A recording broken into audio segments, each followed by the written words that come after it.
সম্মানীয় দর্শক বন্ধুগণ, পিএম কিষাণ সম্মান নিধি যোজনায় 18তম কিস্তির টাকা নিয়ে বড় আপডেট এলো। কৃষকরা এখনও পর্যন্ত 17তম কিস্তির টাকা পেয়েছেন, তবে পশ্চিমবঙ্গের কৃষকরা সর্বোচ্চ 11তম কিস্তির টাকা পেয়েছেন। এবার 12তম কিস্তির টাকা পাবেন, সেই নিয়ে উঠে এলো গুরুত্বপূর্ণ আপডেট।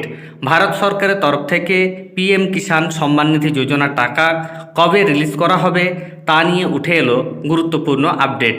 সেই সম্পূর্ণ আপডেট আপনাদের জানানো হবে। এর আগে অনুরোধ, চ্যানেলে নতুন হয়ে থাকলে ছোট্ট চ্যানেলটি সাবস্ক্রাইব করে নোটিফিকেশন অল করে রাখতে ভুলবেন না, এবং যেসব ব্যক্তি ইতিমধ্যেই সাবস্ক্রাইব করে রেখেছেন তাদের জানাই অসংখ্য ধন্যবাদ।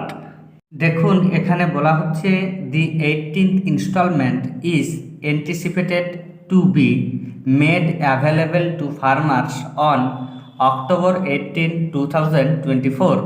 অর্থাৎ কৃষকদের অ্যাকাউন্টে 18তম কিস্তির টাকা 18ই অক্টোবর 2024 সালে ক্রেডিট হতে চলেছে। অর্থাৎ আসছে যে মাস, এখন সেপ্টেম্বর চলছে, আগামী মাসে অক্টোবর মাসে আপনাদের অ্যাকাউন্টে টাকা ক্রেডিট হতে চলেছে। এই খবরটি কোথা থেকে সংগ্রহ করা হয়েছে? দেখুন, গুগলে আপনারা পিএম কিষাণ 18 ইনস্টলমেন্ট পেমেন্ট ডেট লিখে সার্চ করলেই এই লেখাটি এসে যাচ্ছে। তাহলে এই লেখাটি কি ফাইনাল? দেখুন, এখনও পর্যন্ত সরকারের তরফ থেকে ঘোষণা করা হয়নি 18তম কিস্তির টাকা কবে আপনাদের অ্যাকাউন্টে দেওয়া হবে। তবে মোটামুটিভাবে আশা করা যাচ্ছে অক্টোবর মাসেই আপনারা পিএম কিষাণ সম্মান নিধি যোজনার পরবর্তী কিস্তির টাকা পাবেন। তবে এই টাকা পাওয়ার জন্য আপনাদের কয়েকটি গুরুত্বপূর্ণ কাজ করে থাকতে হবে, সেগুলি ছাড়া আপনারা টাকা পাবেন না।